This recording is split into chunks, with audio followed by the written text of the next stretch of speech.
Already.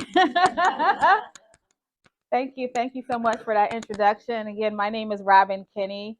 I am the president of Motor City Women Studios as well as Audio Engineers of Detroit.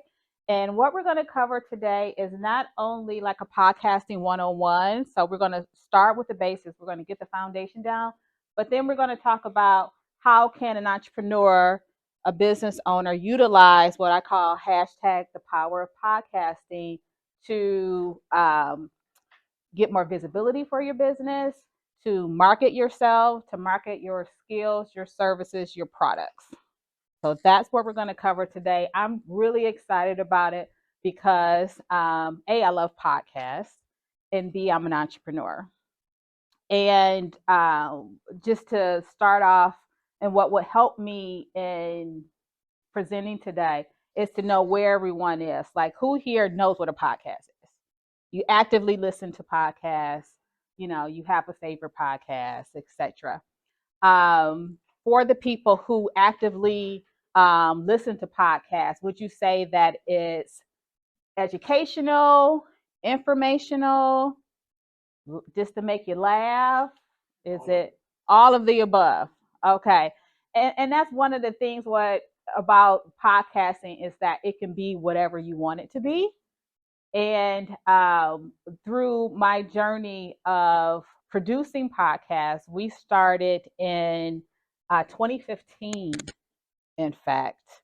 And I've been doing this for a while now and have learned a lot. But my story really begins in the back of my mother's red Ford Tempo. Okay. And if you're a certain age, you know what a Tempo is. Okay. If not, that's okay. But growing up in Detroit, my mother listened to Martha Jean the Queen. And so, because she listened to it, I listened to it because back then you didn't have headphones on if you were the back of your parents' car. You listened to what they listened to. And so, I think that laid the foundation for my love of audio and talk radio. So, that's where it began. And if you don't know who Martha Jean the Queen is, Martha Jean the Queen not only was a broadcaster, so she had her own talk radio show, but eventually she owned her own radio station, which was unheard of in that time for a Black woman to do so. And what I loved about Martha Jean the Queen, and looking back and thinking back to that time, is that she was revered, she was respected, she could say what she wanted to say to whomever she wanted to say it to, from politicians to community leaders. She had them all on her show. And it made such an impact on me is that even after I went off to college, I would find old radio broadcasts of hers on YouTube and listen to them and listen to the intro music. There was just something about, I don't know if it was the cadence of her voice, it was just so much. And so I went off to school. I majored in human resources, in fact. So am I doing anything related to what I went to college for? No, that's okay. Went and got an undergraduate degree in human resource management, went on to get my master's degree in higher education, and I thought I wanted to be a provost or student affairs or something in those things. But that love of audio just stayed with me, and I ended up marrying an audio engineer. And one day, I'm at my job, my 9 to 5, and listening to talk radio. And I just noticed the lack of women who were leading conversations. Women were brought in Breast Cancer Awareness Month, a fashion segment. And this is now, I would say, 2008. I was like, gosh, it's really odd that no one's talking about the things that I want to talk about and the people who I would like to listen to. So I went to my partner and said, gosh, what would it look like for us to start our own radio station? What are the steps to that? And he said, well, we would have to have a digital radio station because if you don't know, starting a radio station is very expensive. And so I said, well, we'll start a digital radio station. So that's what we did.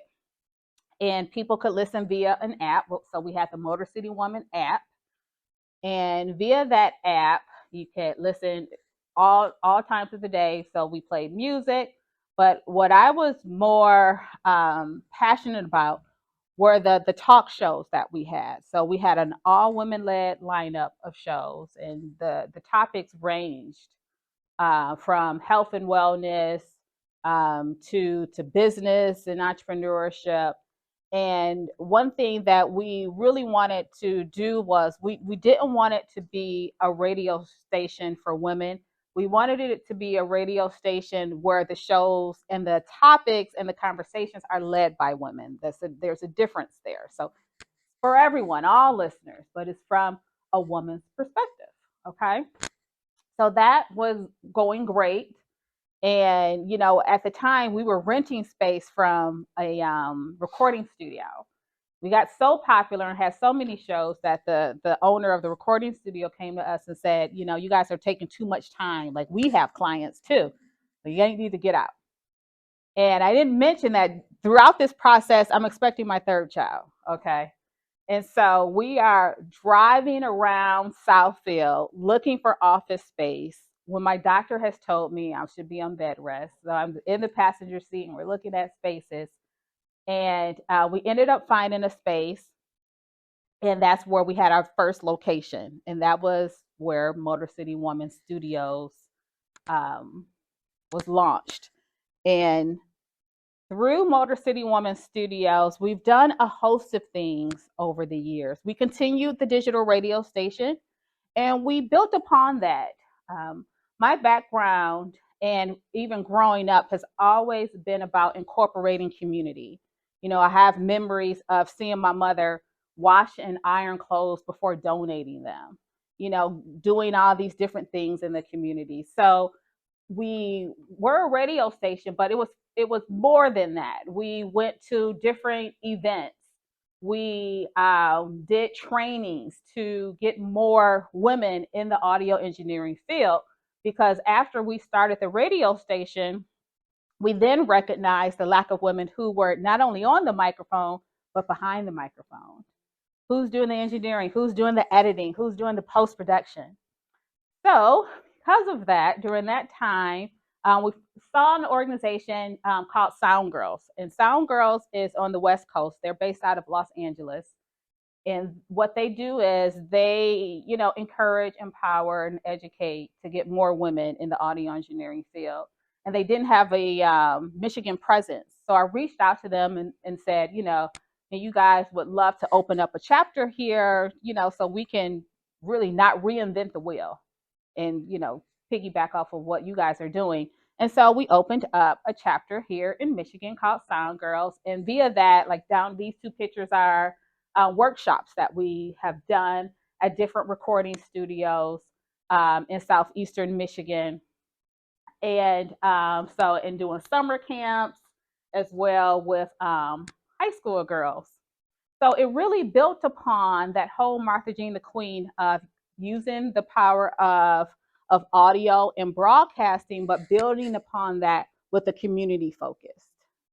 And so and that continued, and it has been going well. And that was probably, now we're up to, let me see, my son was born in 2016. So that was 2016 when we have the digital radio station.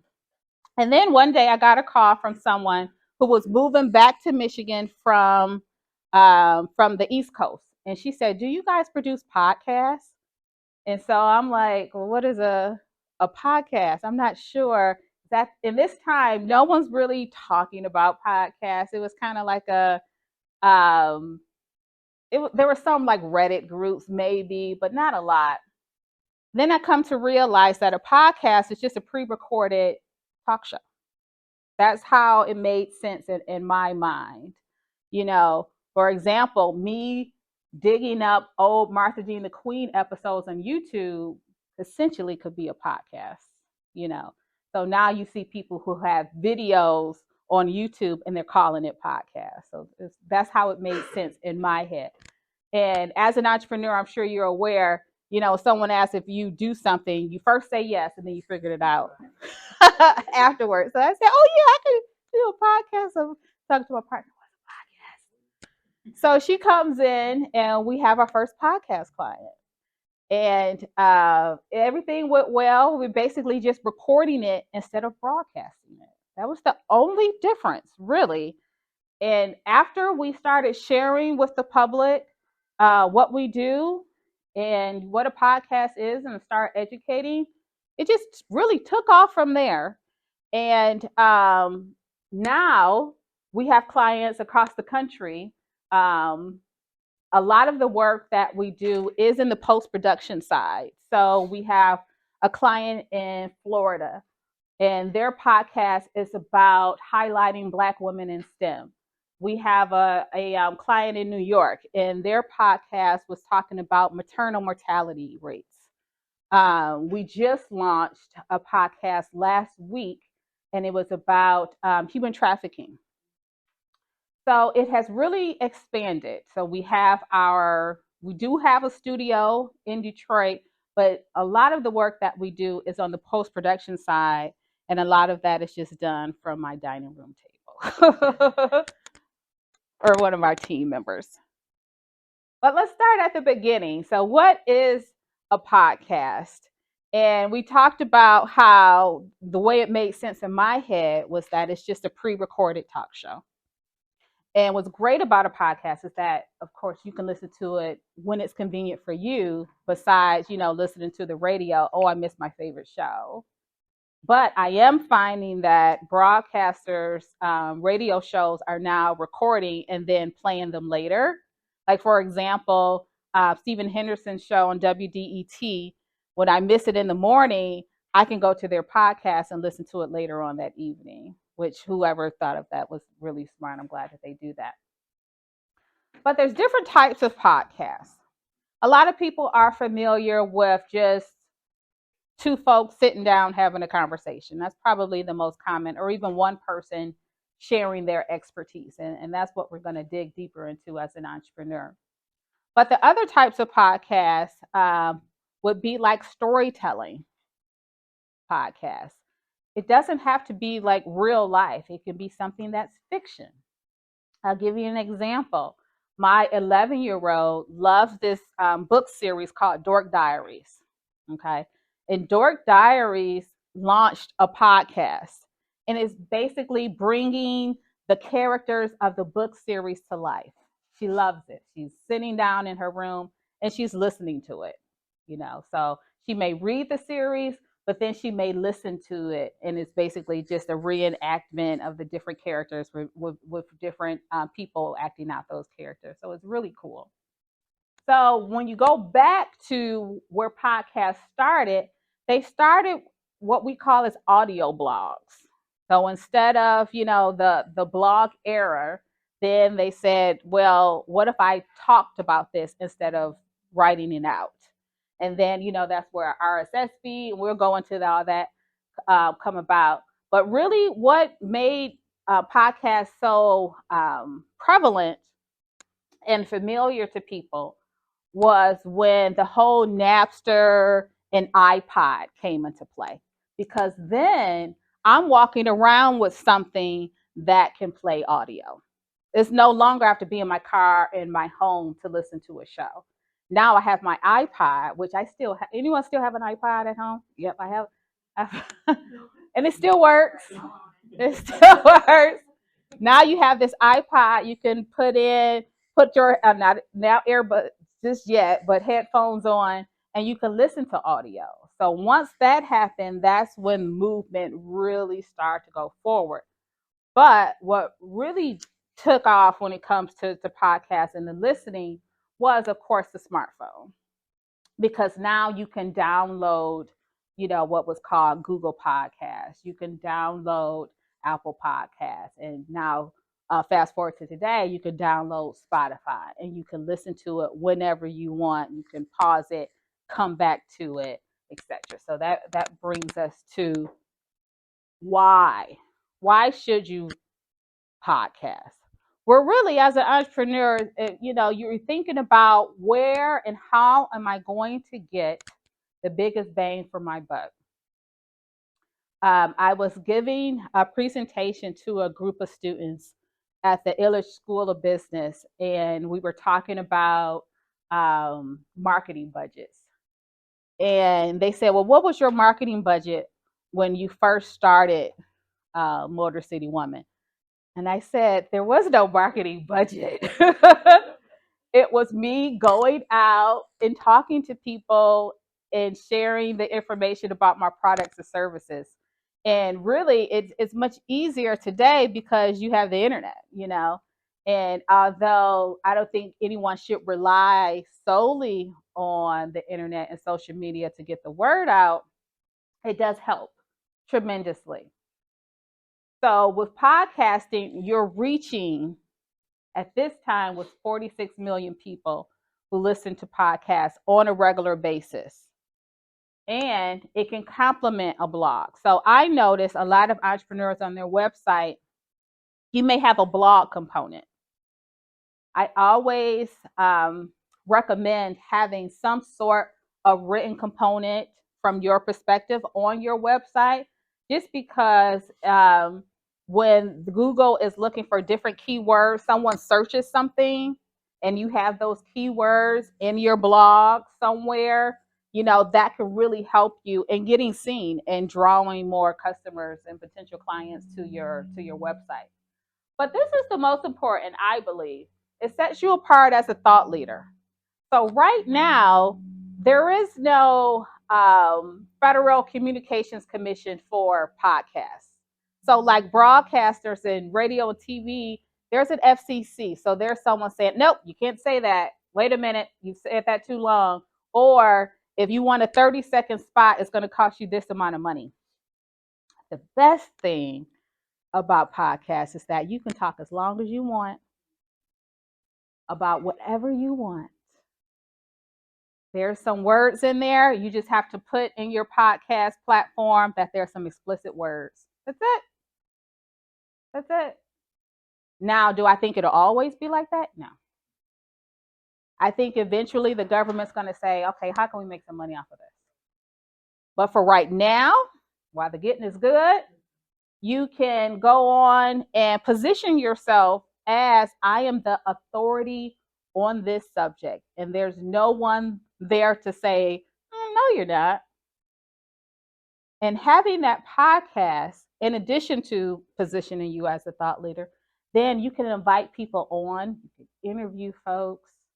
And I think it just sets you apart to say, oh, I love to have you on my podcast so we could talk further about this. And they're like, oh, okay. Because then the guests can say, well, they're sharing their platform with me. I can then share with the people who I know that I'm on this podcast. So it does a couple things. It expands your reach for your podcast, but then for your guests, it's saying, hey, someone wants to interview me. That's going to increase my credibility as well. Okay. So no matter what industry that you're in, you can have some sort of podcast. So this is, you guys share with me, what industries are you in? It'd be helpful for me to know. Insurance, affordable housing. Oh, excellent. Women in ministry, products. See, with podcasts, you're not only able to sit down and talk about your industry, you can then give your lens and, kind of your viewpoint on current events that's related to that industry. And I'll even take it a step further than that. The clients that we have in Florida, they're both university professors.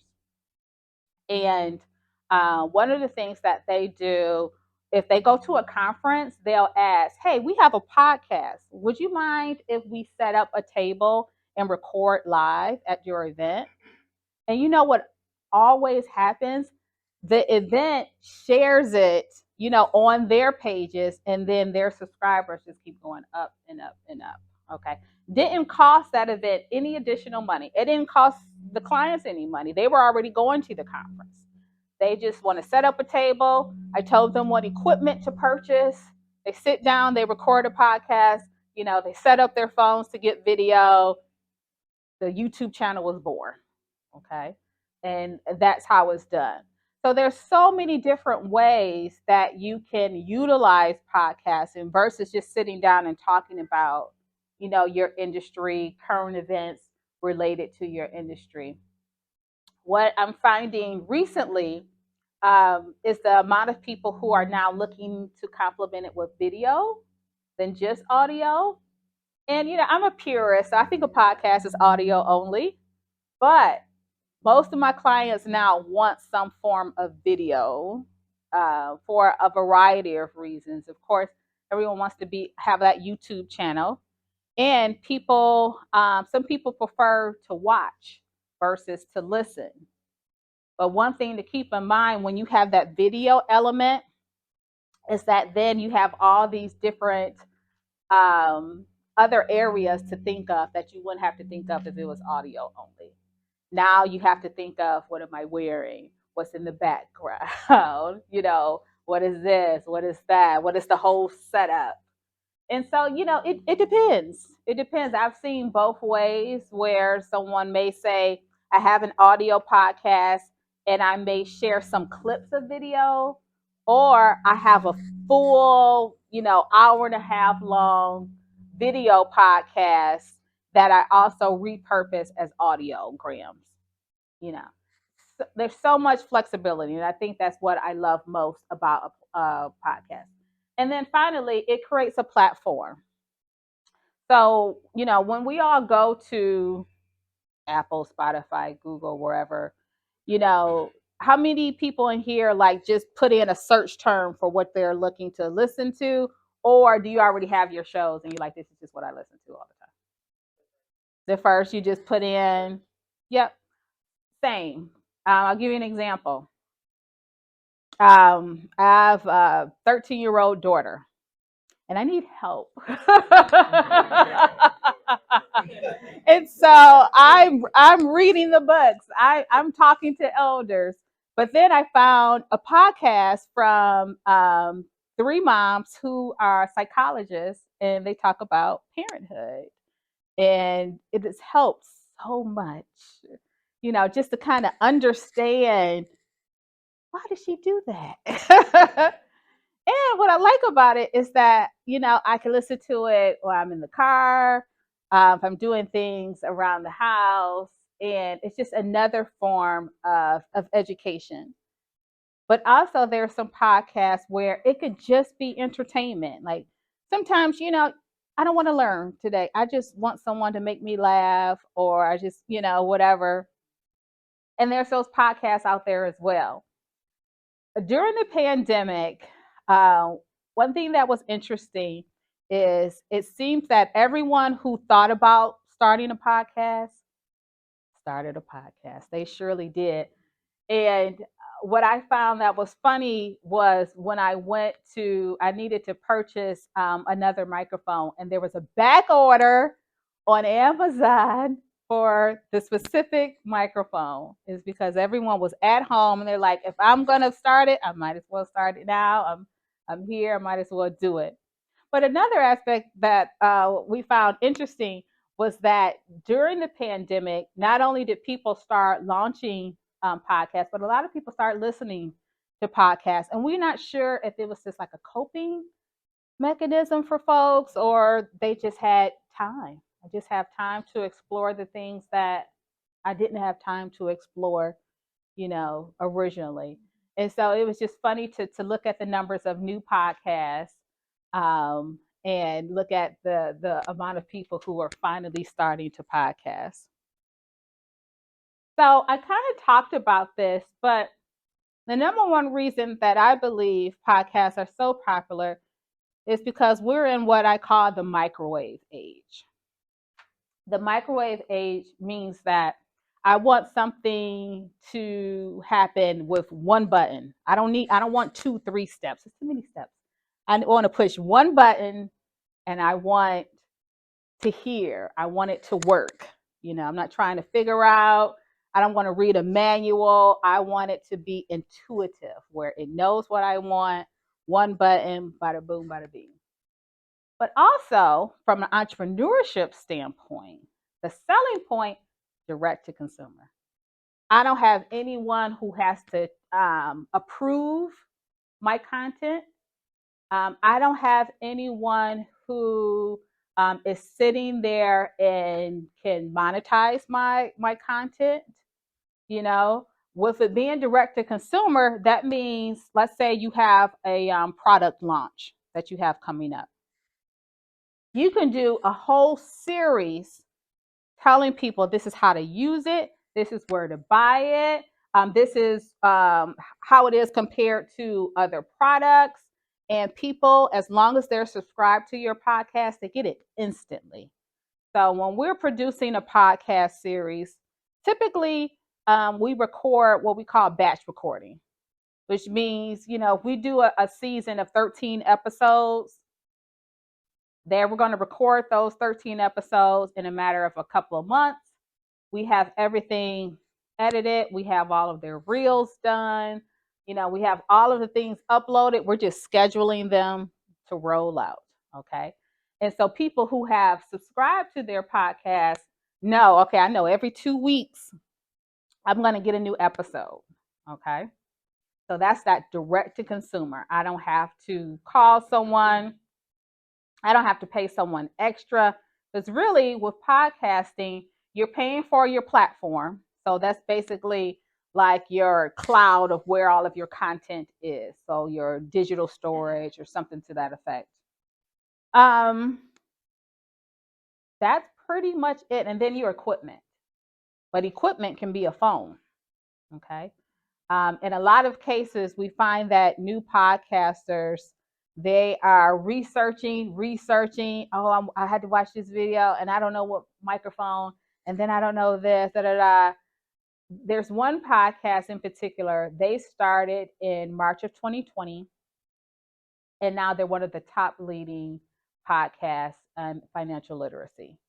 And they started with 2 phones on a tripod, and that was it. And they've grown. Now they're on a podcast tour. Okay. International. They had a stop in Ghana. So it is amazing. But also the timing. They launched when people were at home and were watching, and just had more time than usual. So that brings me to a simple setup. You don't need the bells and whistles initially. Of course, quality is king, because no one wants to listen to screeching. There's this static. We have so many choices. Consumers have too many choices to deal with that. So you want to do what you can. And, I got a lot of questions about my wireless mic here. I got 2 of these for $25 on Amazon.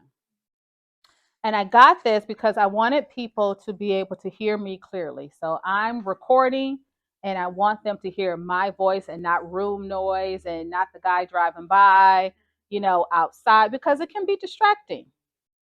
And it brings me back to the fact that audio is very intimate. Okay. The difference of audio and video is that audio, you're hearing everything. You're hearing breath. You're hearing pauses. You're hearing excitement. The cadence speeds up. The volume goes up. And so there's a tie of like a feeling of like that person's personality. So entrepreneurship, you can really utilize that when you're doing your podcast. Let's say you're talking about something that you're really excited about. You want to make sure that the listener gets that by your tone of voice, by the cadence of your voice.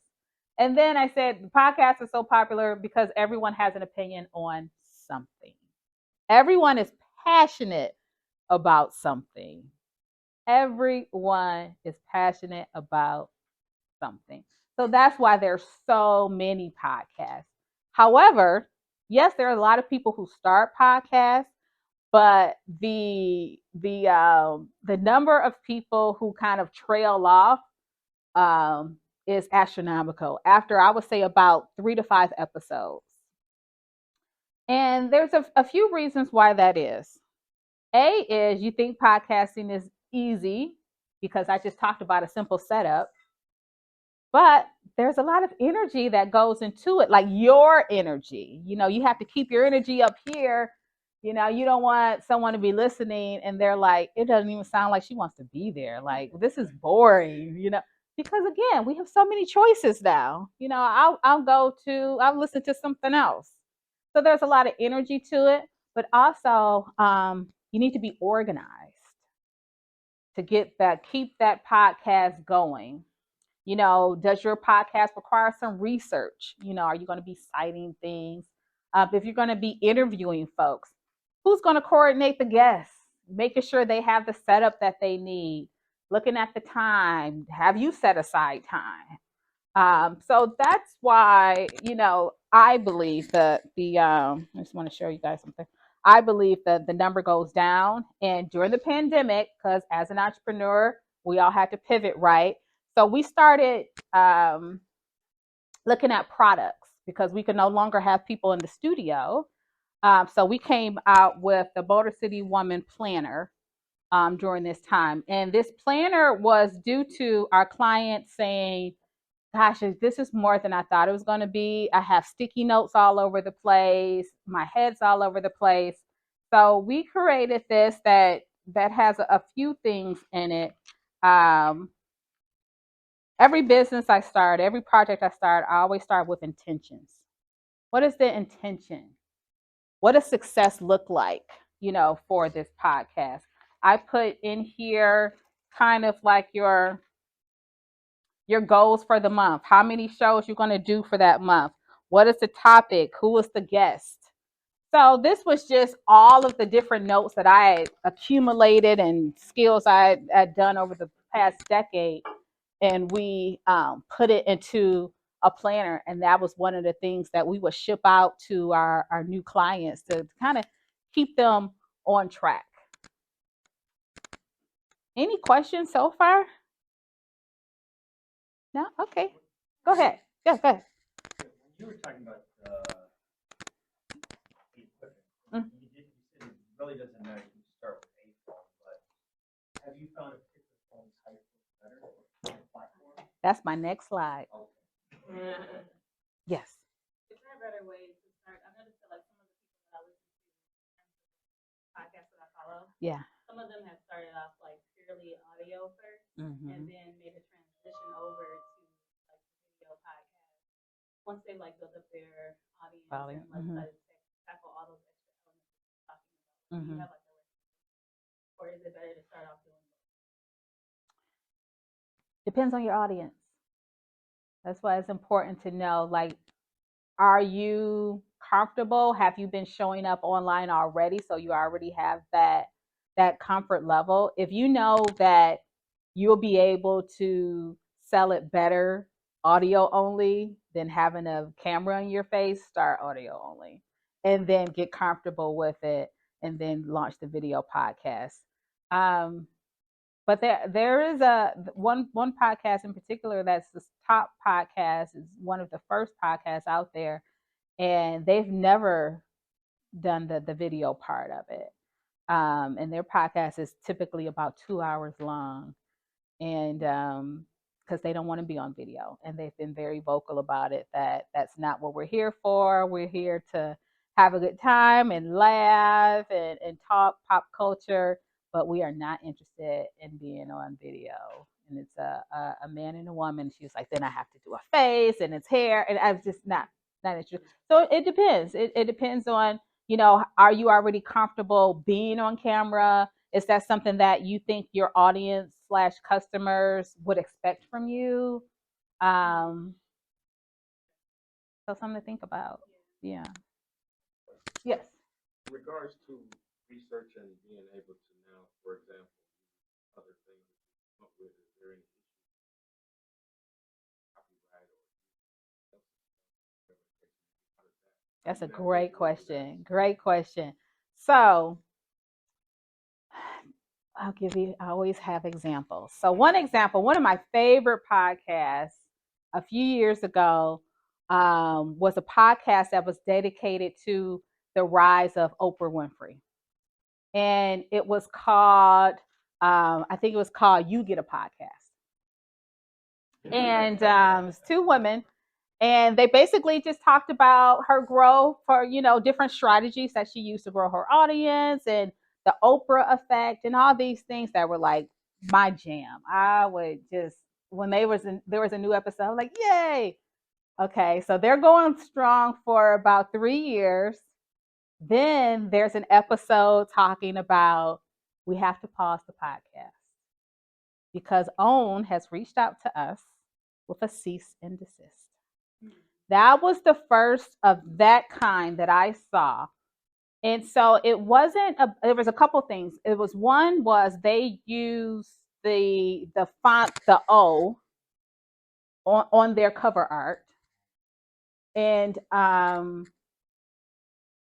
because the podcast wasn't in a negative light, it was just that I guess their on perspective was that O kept coming up, and the font and the coloring and all these different types of things. And there was a copyright on kind of like her life story.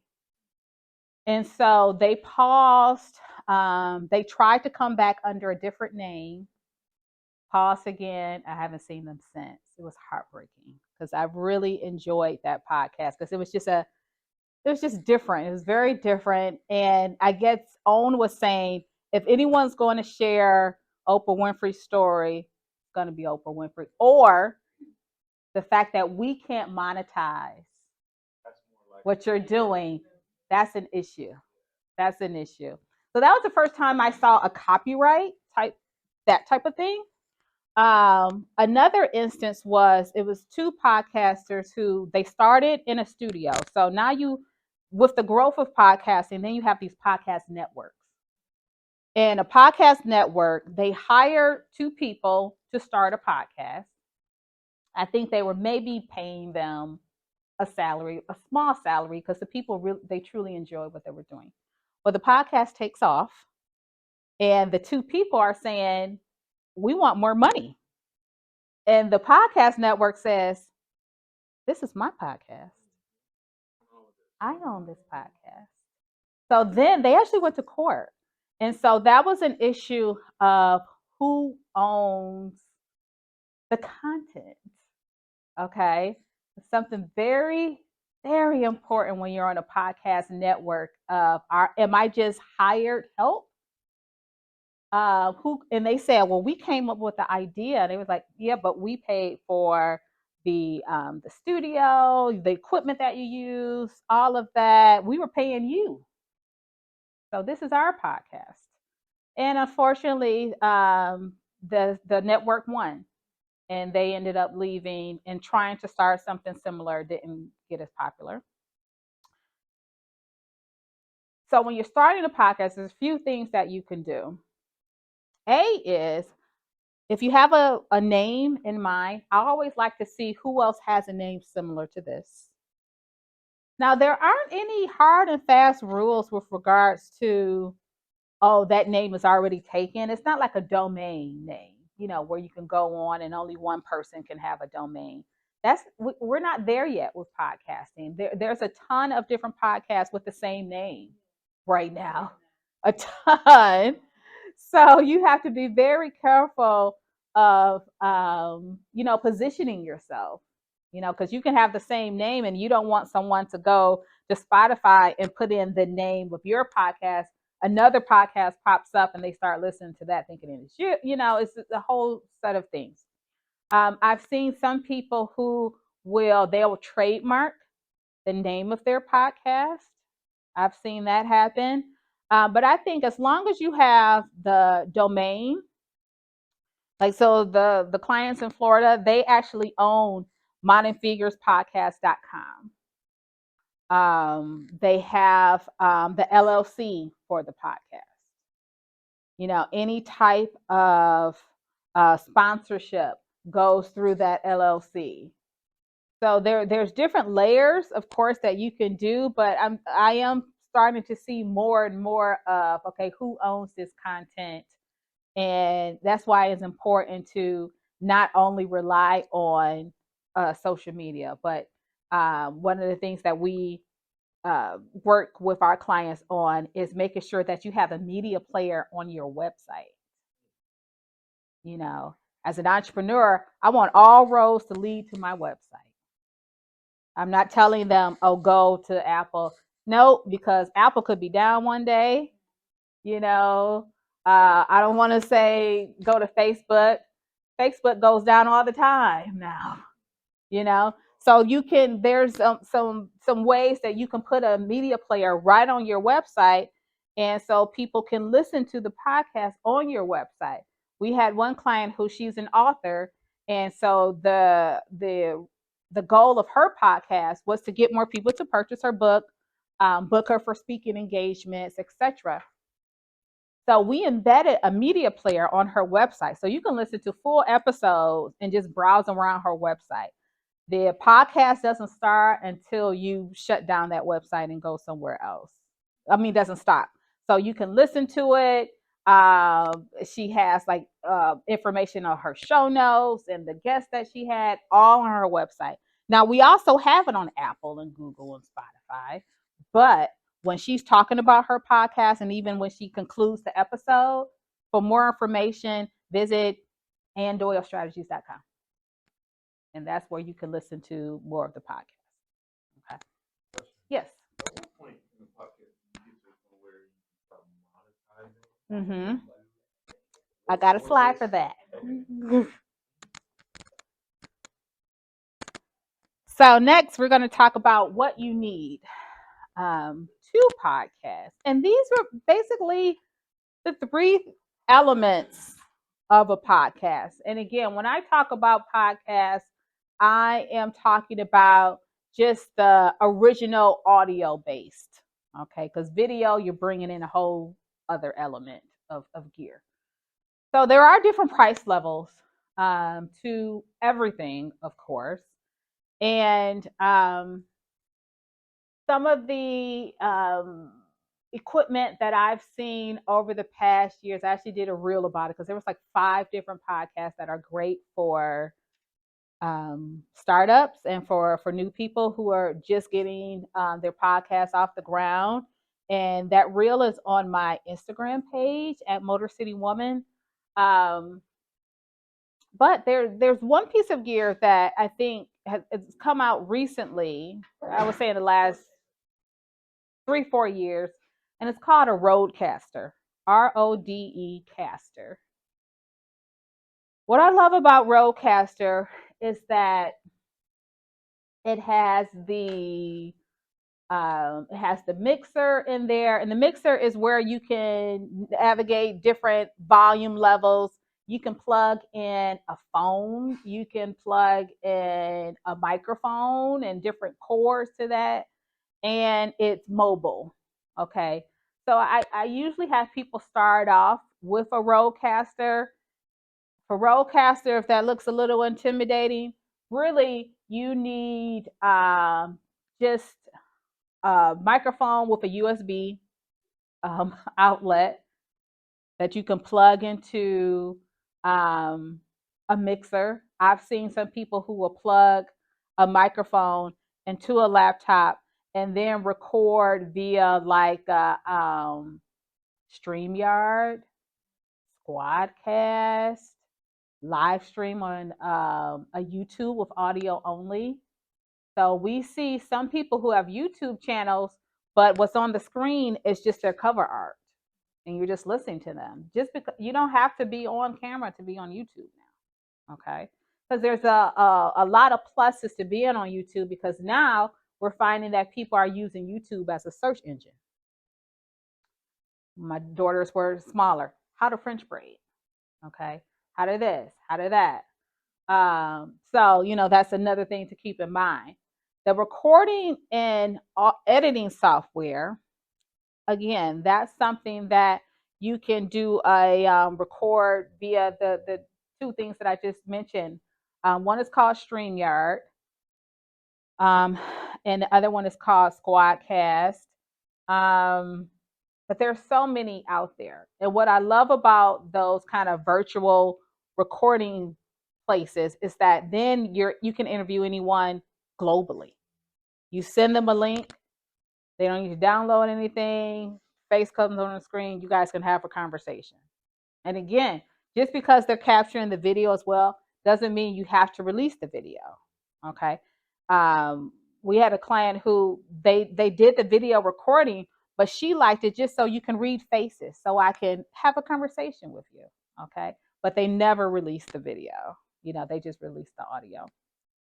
And then last but not least, the hosting platform. Hosting platform is basically not only where the audio files will live digitally, but that's how you're going to get it to Apple and Google and Spotify and iHeart, and the list goes on and on and on. So it's another step between your audio files and someone's phone and being able to listen to. Because so now people can go to Spotify, type in your name or the name of your podcast, and it comes up. Okay, so that's where the hosting platform comes in. And that's essentially where your month to month costs would come up. Hosting platforms can vary in expense. Um, let's say SoundCloud. A new podcaster, usually I'll have them start on SoundCloud because it's more user friendly. You're just uploading the audio files in an MP3 file format, and then that's going to create what we call an RSS feed. That RSS feed is what you're going to give to Apple and Google and all of that. And then as you upload new episodes, automatically it's going to show up on people's phones. Okay. So those are the steps. Microphone, I like to shop local. So I go to like Micro Center and ask them about microphones. But of course, everyone's thinks of Amazon, and you could do that as well. But I like the Rodecaster. The Rodecaster is really user friendly with regards to plug and play, and it's really intuitive. And then your recording and editing software. That could be your StreamYard, that could be your Squadcast. Now, editing could be something different. Some podcasters don't do any post production editing. They say, this is what I said, I meant it, and they release it, and that's it. And because there's no FCC, there aren't any rules with regards to, like for an audiobook, they have certain rules on noise floors and background noise. But for podcasts, it could be complete chaos in the background. And as long as it's an MP3 and the software detects audio, is going to release it.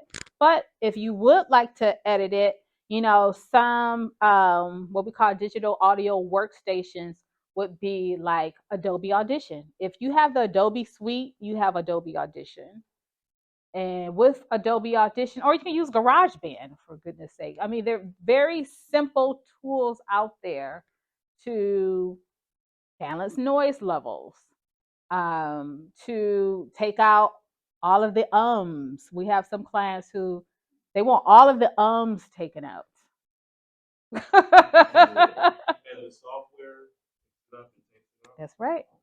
So we'll do the same thing for example, if they say I want to speak freely, but I want to like they do on the records. Yep. Okay. Yep. I've had to do that before, bleep some things. I can recall where we did a recording and the guest said something at the time. It felt like a good idea to say this, but I'm sure as they were driving away, they thought, I shouldn't have said that. I don't want that to be released. And so they called me and we were able to bleep out. It was just the name of a company that they used to work for that they were not saying good things about. So we were able to beep. All of those things can be done in post production, but make sure that you're not overwhelming yourself, because that's where what we call pod fade comes into play, because you're trying to do everything and it's so much, and after 3 episodes you're like, I can't do this. Okay.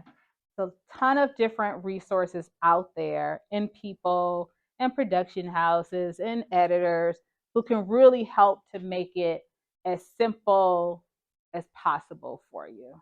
So you want to lean on that. You want to make sure that you are not only positioning yourself, but that you are not overexerting yourself. Because then what's the point? What's the point if you're like, oh gosh, now I got to go record this podcast? You don't want to bring that energy into something that you're putting out into the world, especially if it's aligned with your business, because people, they'll pick up on that. Like, gosh, she don't really want to do this. So let me go listen to someone who's upbeat, someone who really seems engaged in what they're doing. Okay. But these are, I would say, the top three things as far as what you need from a technical standpoint. Okay. Yes, go ahead. So, would you say that there are certain avatars that this works better for? In terms of, so for my business is the entertainment business. Okay. I work with kiddos Yeah. who are young, and there's an emphasis on kiddos who have like neurodivergence. Mm-hmm. So with that being said, I could go talking like for instance to families, particularly moms. Mm-hmm. But there is a big part of my business right now that's focusing on preschools, and eventually we're going to work our way up to like the K through, I don't know if I should say 12, maybe like K through 5 Okay. sector. So in my head, it makes more sense to focus on family Okay. when it comes to the podcast. So would you say that that there's like a B2B type opportunity here, or? I mean, I see B2B as well.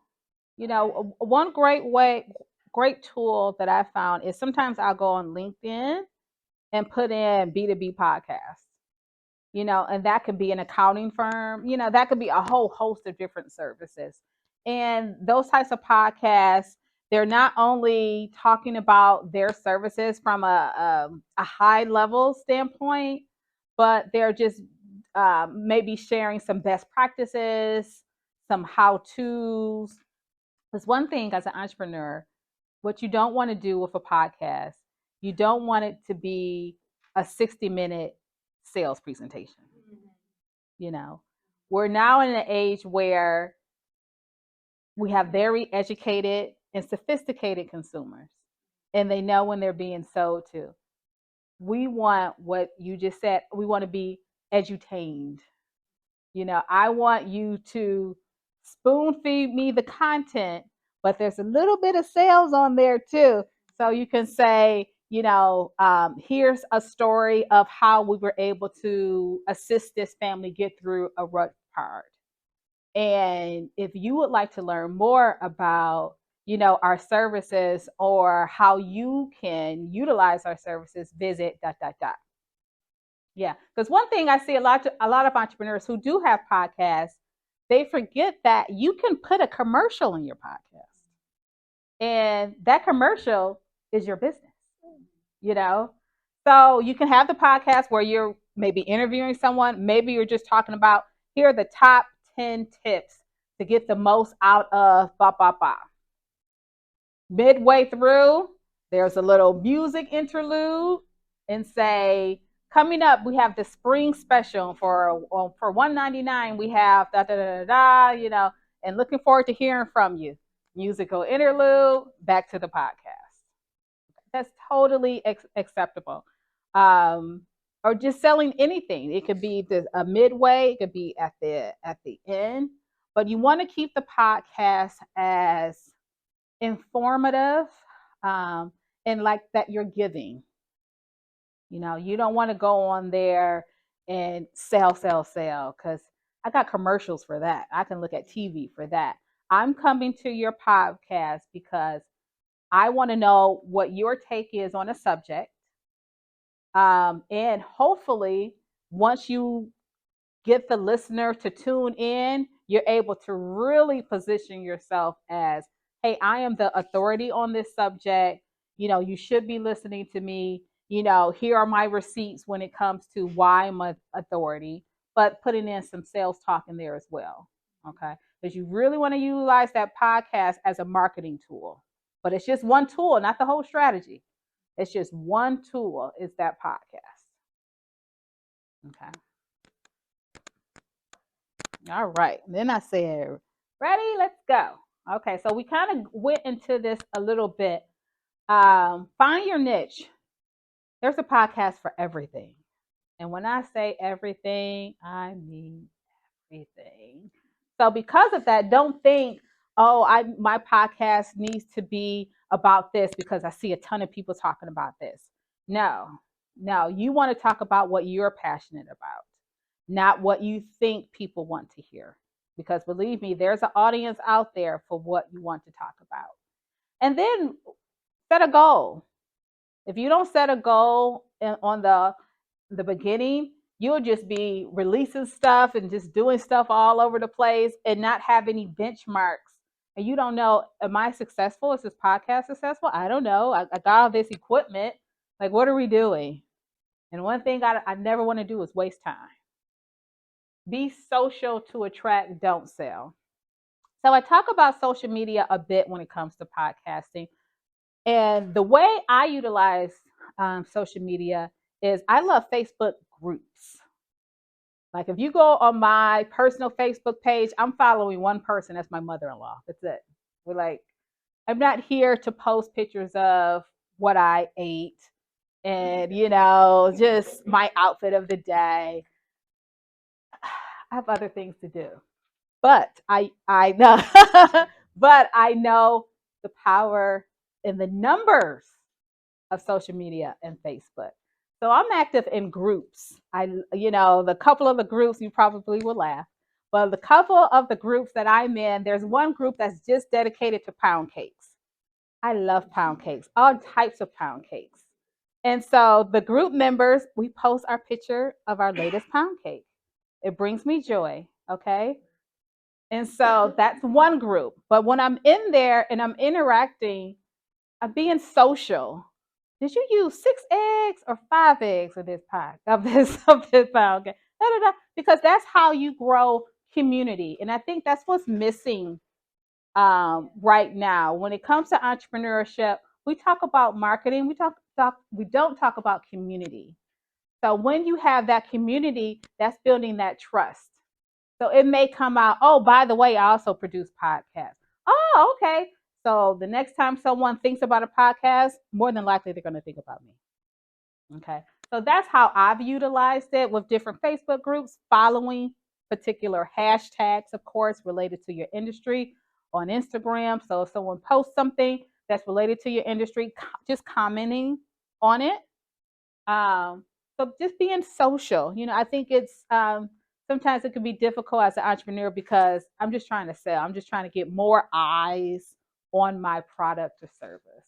But you have to take a step back and be social first. I also put on here, you can't be everything to everyone. And that goes back to finding your niche.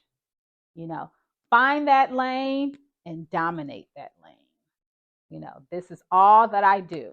When I'm online, I'm only talking about audio projects. I love audiobooks. So I'm talking about the latest audiobook that we produce. I'm talking about a live event where we're doing the audio for. Audio, audio, audio. That's all I'm talking about. So again, because we see so many things, you need that repetition and you have to find that lane and dominate that lane. Seek to educate or entertain first. And we talked about that earlier. Because we have so many options with our listening, with our viewing, you want to draw people in. When they say a spoonful of sugar, you want to draw people in and then say, oh, by the way, if you are having issues with this, give me a call because I can help you with that. I want to help you. I'm your friend. I just had this conversation with you and we're laughing and we're talking. Now here's some information that you can use. And then think about your short format.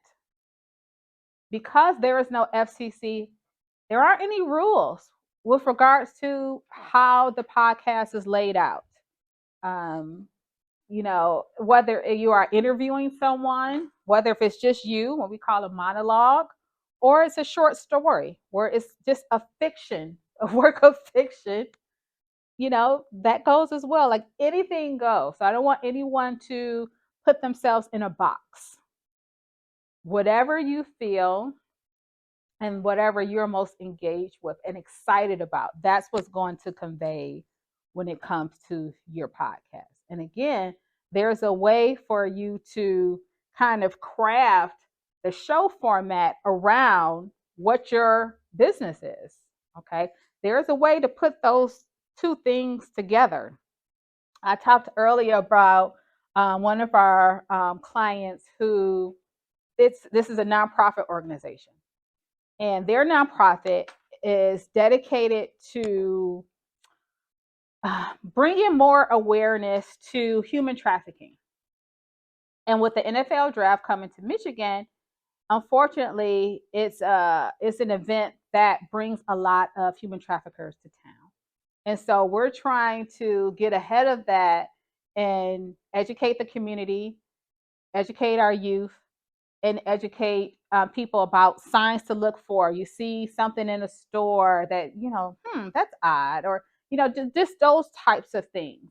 So with them, their show format is it's four people and they talk, but then also via a platform on their website, I installed what's called SpeakPipe.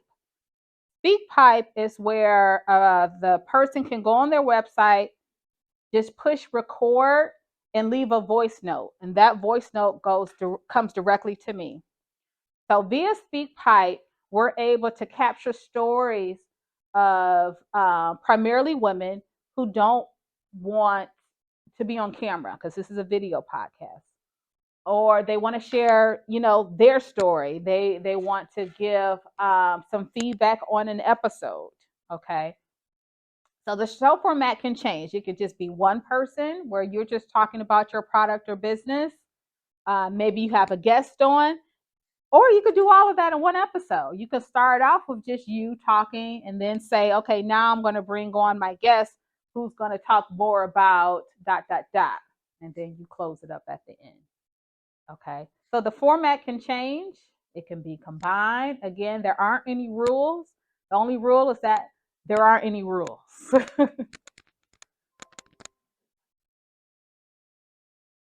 Okay. So I just wanted to share, some of the different types of podcasts and just give you a visual of them. I remember being at the auto show. What do they call it? Huntington Place now? Huntington Place. And they had a live podcast recording. So they basically just had two people. This was in the Ford Motor Company area, and they were doing a live podcast. And so that recording was then going to go to Sirius XM. Okay. So you don't have to be in a studio per se. It could be wherever. You just set up shop. Two Dope Queens, that's probably one of the first podcasts that did a live show. So they did their first live show at the Apollo Theater in Harlem, New York, with a live studio audience. iHeart started to recognize all the different types of podcasts that were out there and started doing an award show. So they have the podcast award. And then I put down here, these are some different brands that have podcasts, some that may make sense to you, some that don't. And I always like to point out, well, it's Corwell now, but Beaumont, when they were called Beaumont, they had a podcast called House Call. Now, why do you think a hospital would have a podcast? How could they utilize podcasts? A hospital called House Call.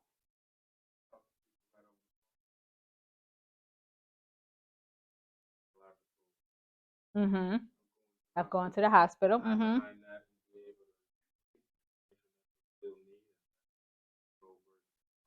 Yep. That's exactly it. So house call is kind of a play off of the old school where a doctor went to a person's house. So house call podcast where they were talk about, what was in the pipeline. I remember they had an episode. Okay, we got flu season coming up. Here are some things to make sure that you're washing your hands. You're doing this.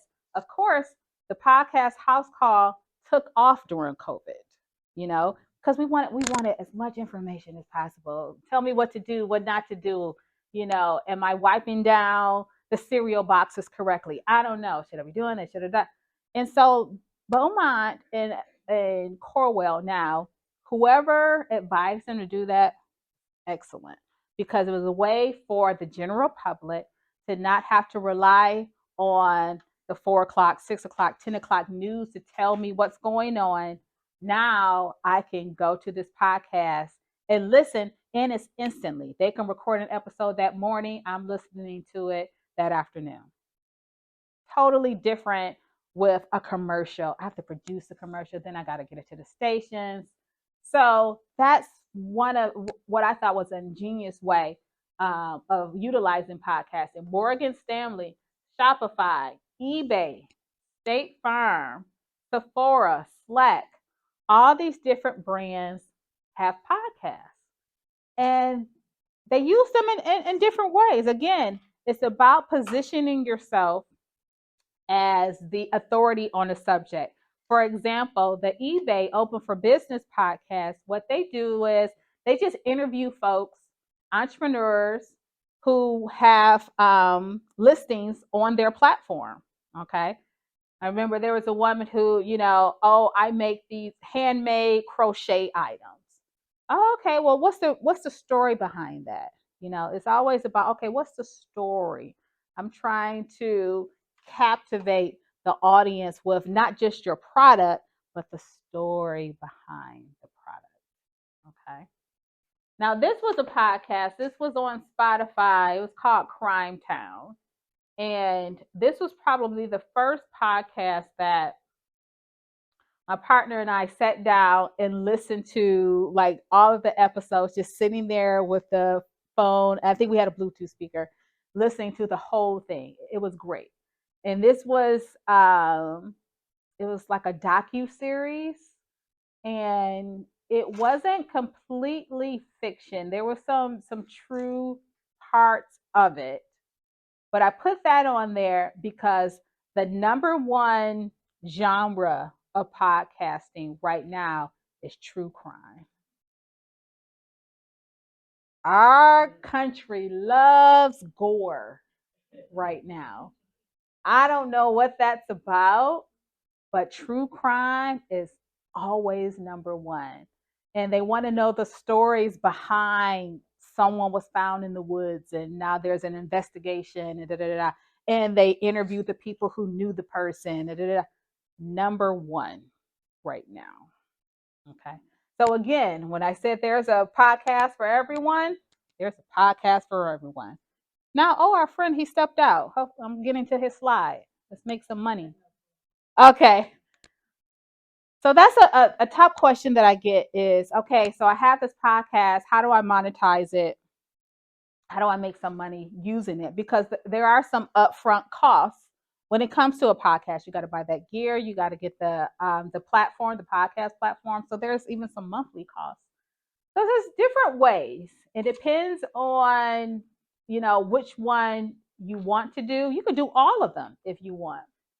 Sponsorships is probably one of the top ones. Sponsorship is when, I'll always use an example of a client.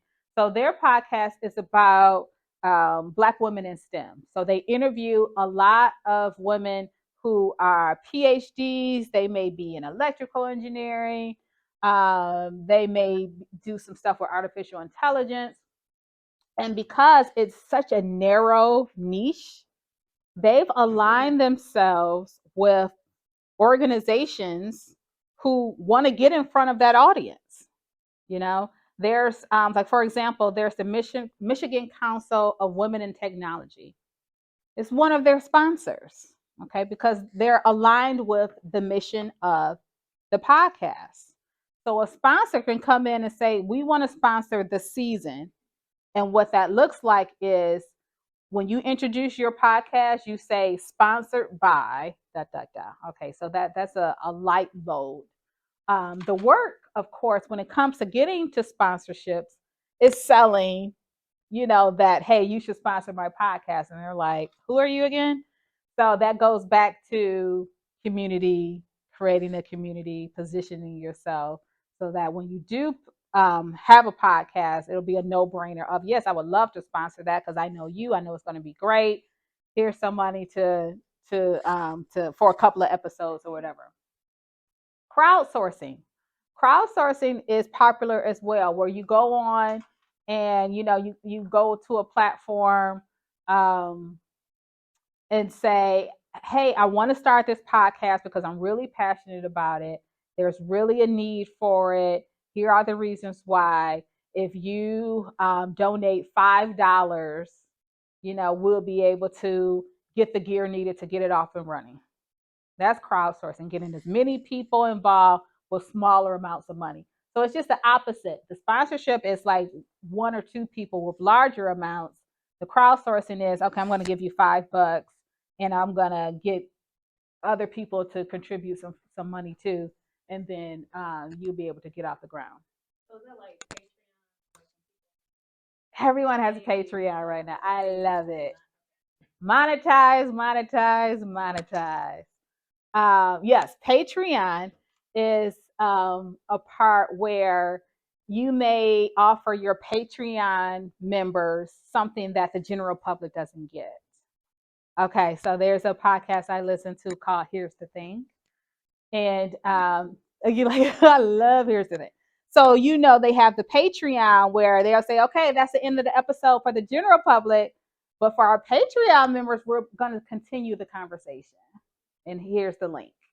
And so you're like, what are they going to talk about? I want to be in that group as well. So it just depends. It depends. And so Patreon is a great way to have some passive income.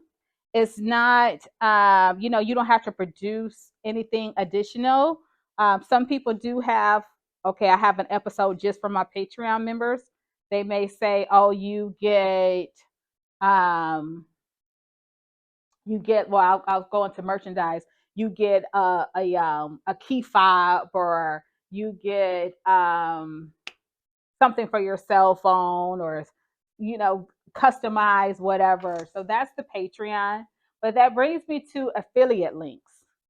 Affiliate links are great because you're really not doing anything extra and you're making money while you sleep, which is the best way to make money. Affiliate links is, have you ever been reading a blog and it says, oh, this is my favorite tripod. This is the only tripod I use. It's the best. Click here and you can purchase it right now. And you think, oh, it was so nice of her to include the link, but not understanding that by you clicking that link, she gets sometimes a percentage of the sale, or she just may get money for every click. It just depends on how it's set up. So affiliate links can be in show notes. They could be, of course, on websites, anywhere where you can put a URL. So those affiliate links where you're out and about and you're going to a sales call and you post a picture.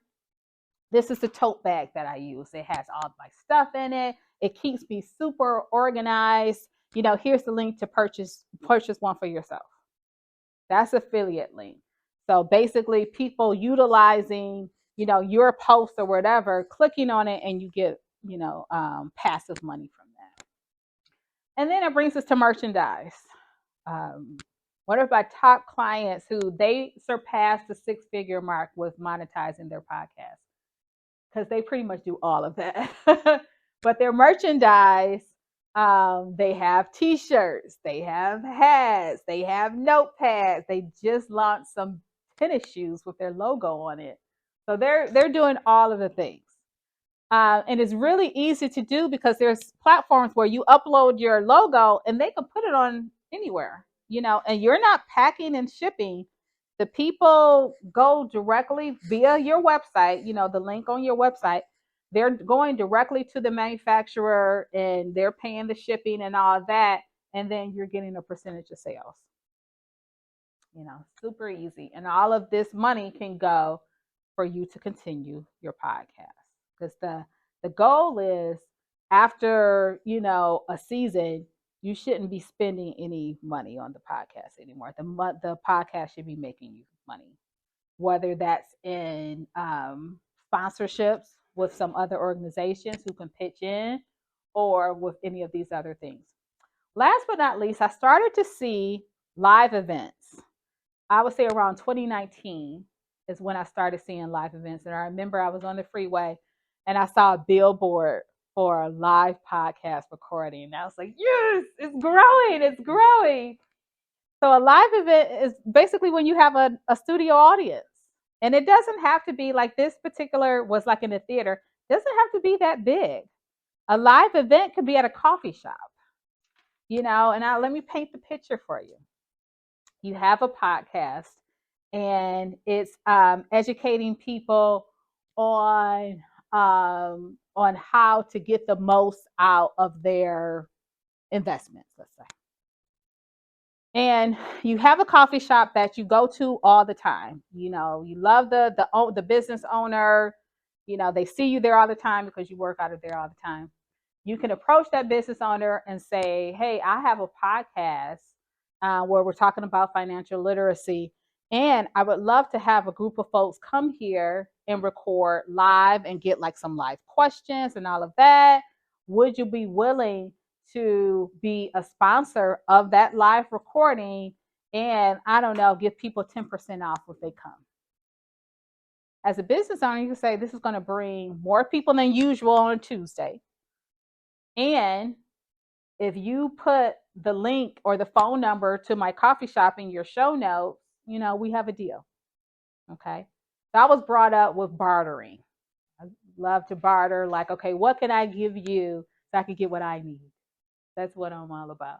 So live events is a way to connect with your audience and so hopefully support another entrepreneur is the goal when it comes to live events. But think big. I mentioned earlier another podcast I listened to that launched during the pandemic is called Earn Your Leisure. And they've been to the continent of Africa a few times now. And they had a Detroit stop, Atlanta, New York, Chicago, and huge London, huge. And they just started with their phones and a tripod in March of 2020. I say all that to say is it doesn't have to be, how you start doesn't have to be the roadblock. I want you to be clear on what the goal is. So for them, they were all about educating. One is an educator and one was in insurance, I believe. Yeah, I think Rashad is in insurance. And they were like, gosh, I really just want to educate people on everything from the stock market to insurance and wealth transfer and all these different things. They started by just doing presentations in schools in New York. Then pandemic happened, can't go to schools anymore. Set up a camera, start broadcasting on YouTube. Now, not only do they do live events and have merchandise and all that, now they have these digital courses that you can take. Okay, so think big, big, big, big. But the key thing is starting where you are. Just start where you are, wherever that is. Okay, so here's a question. What is the number one issue for new podcasters, you think?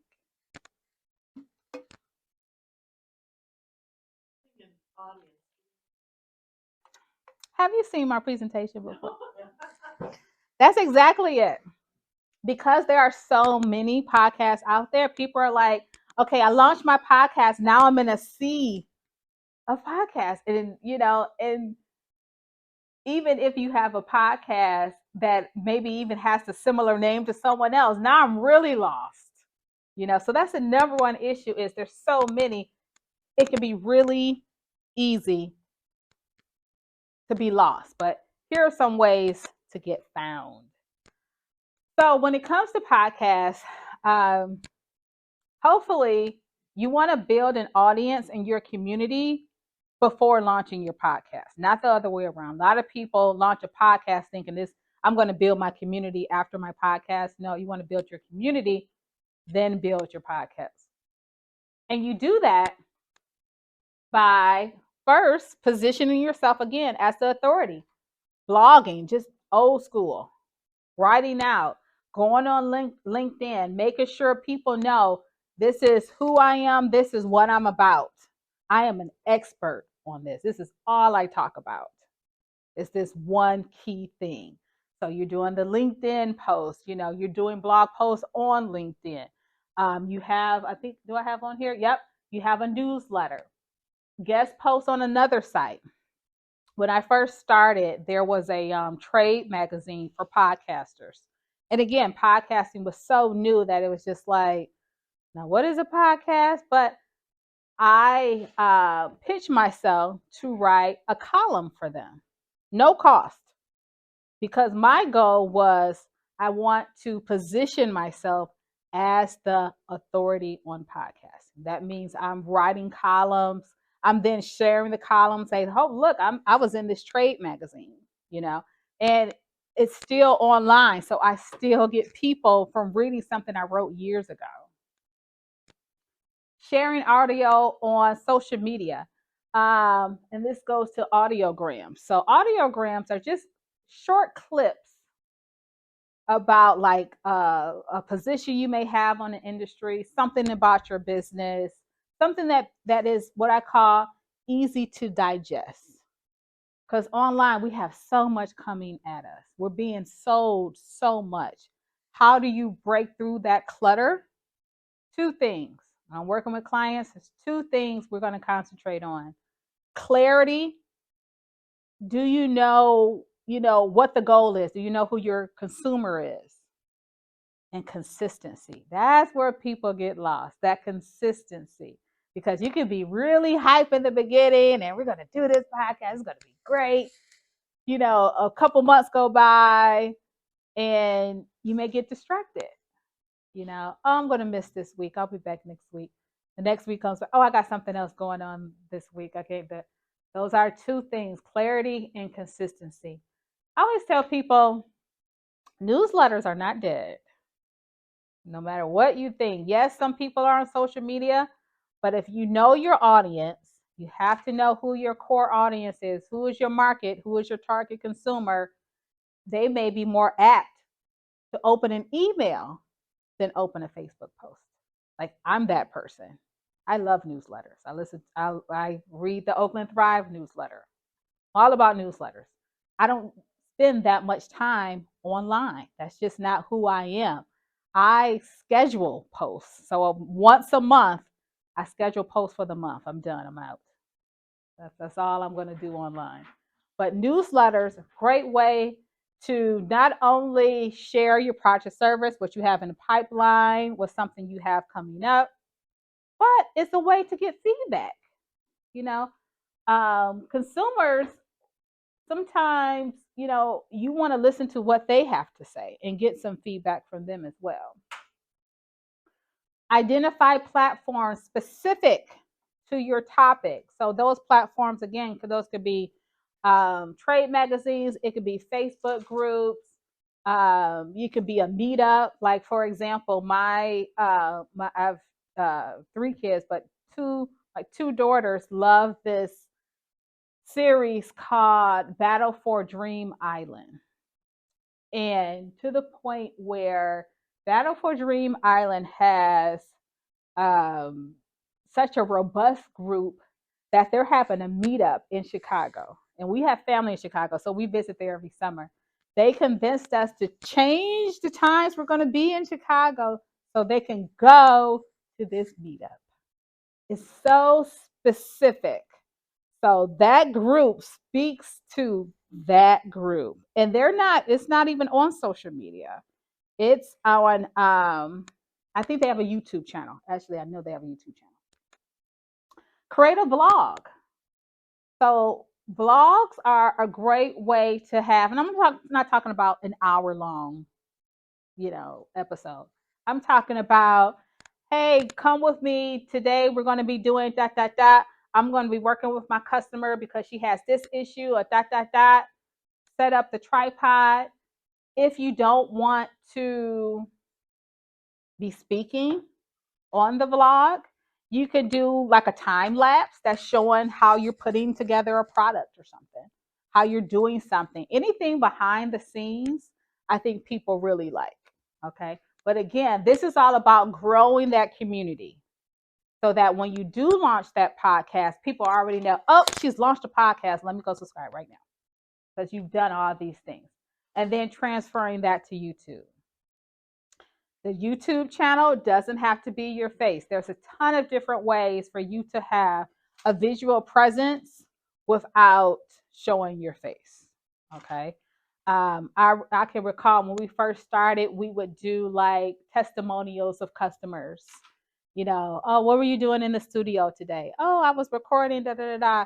Tell us about your experience. Oh, no, it was great. 30 seconds.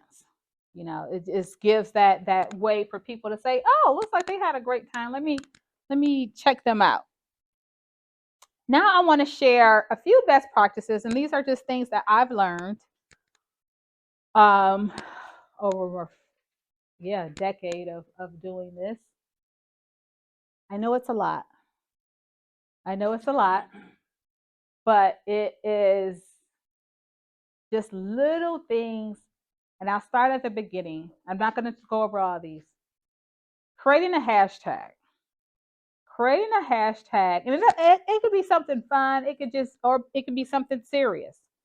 Just something that distinguishes you from everyone else. And the importance of that is because in podcasting, we don't really have a trademark of names just yet.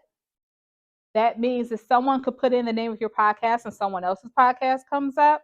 If you had a hashtag that was unique to your podcast, it would be much easier for your podcast to be validated. For you can say, okay, on this hashtag on all platforms, you put this in, all of my stuff would come up. Don't get distracted with other people's stuff. It's my stuff. This is where you can check the name.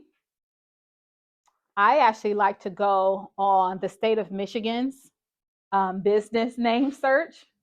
That's where I like to go because if your goal is to really grow the podcast, I would check the name on the state of Michigan's Lara, the business name search, and then I will follow LLC with it. That's what I would do. Have a very clear call to action. Think about when you have your podcast and when someone listens to your podcast, what do you want them to do with that information? Be clear on what that is. Do you want them to go to your website? When they get there, do what? Do you want them to tell other people about your podcast? If so, what do you want them to tell them? Be very clear on what you want the listener to do. Because if you don't tell people what to do, they'll just, oh, that was fun. And they go on to the next episode. Okay. We talked about generating income, promoting your services. That's something that sometimes you could forget as a podcaster because you're wrapped up into whether it's a story or if you're profiling a customer. Make sure you're putting yourself out there and saying, by the way, I offer this product or service that can alleviate, this question or that can help you with this. Okay.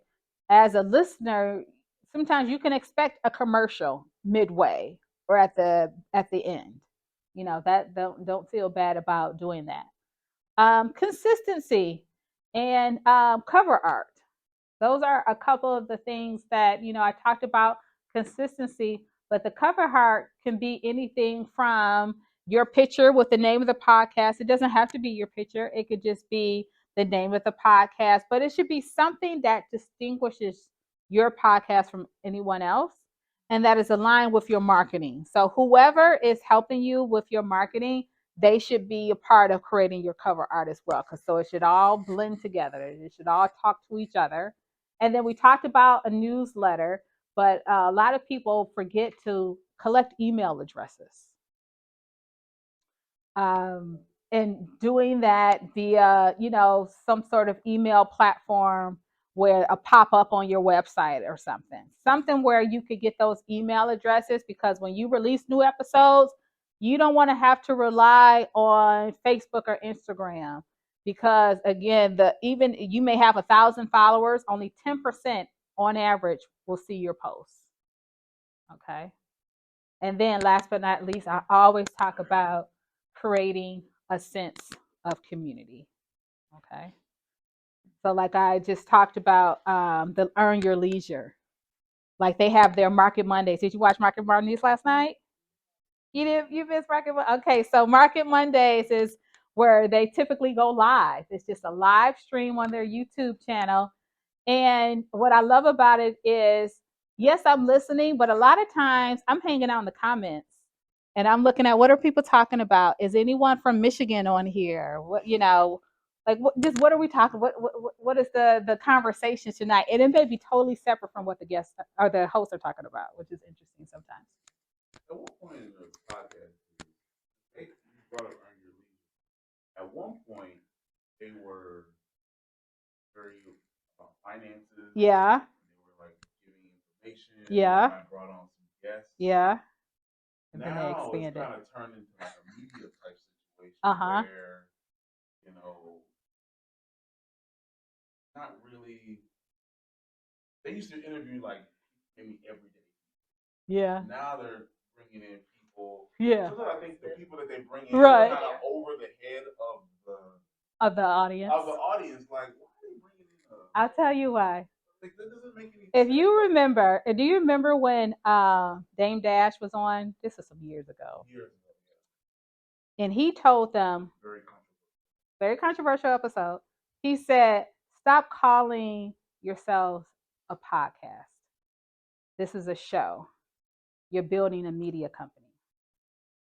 So one thing that they were very smart on, although their core is still financial literacy, now it's like they're expanding to what else does my audience want to know about? If you notice, it's like, and they've off branched to other podcasts. So now it's not just the Earn Your Leisure, it's like the Earn Your Leisure company, and we have the Blackout podcast, we have the Market Mondays podcast, and then we have the Earn Your Leisure podcast. We have all these different things. So they've been very clear on that they want to be as big as possible. I wouldn't be surprised if one of their next steps, because I don't think they're trying to get on TV. Like for what? They already have an audience where I think on average Market Mondays has about 5,000 active people on. Not only can they control, but that they can sell directly to. They can put a link, they can pin a link in the comments and say our digital course. Download our digital course right now for $199. They created a funnel. So they expanded. So now they're not only getting people who want to learn about financial literacy, now they're getting people who just want to talk about pop culture. They want to see, oh, this Instagram post, and I want to see you break down why. I think Michigan was one of the top states in the country where you can buy a house if your income is under, I think it was 75,000 or something like that. And that was like a controversial post, and so they broke that down. So and some people just like to stir it up. So they're not just a podcast anymore. They left that a few years ago. Now it's about entertainment, and hopefully you'll learn something. So I talked about earlier that spoonful of sugar. You may be too young. Spoonful of sugar make the medicine go down. So we're going to talk about a controversial post on Instagram and talk about, how much money a first date should be, which is ridiculous. But in that conversation, all the time they talk about that. Why do we keep talking about that?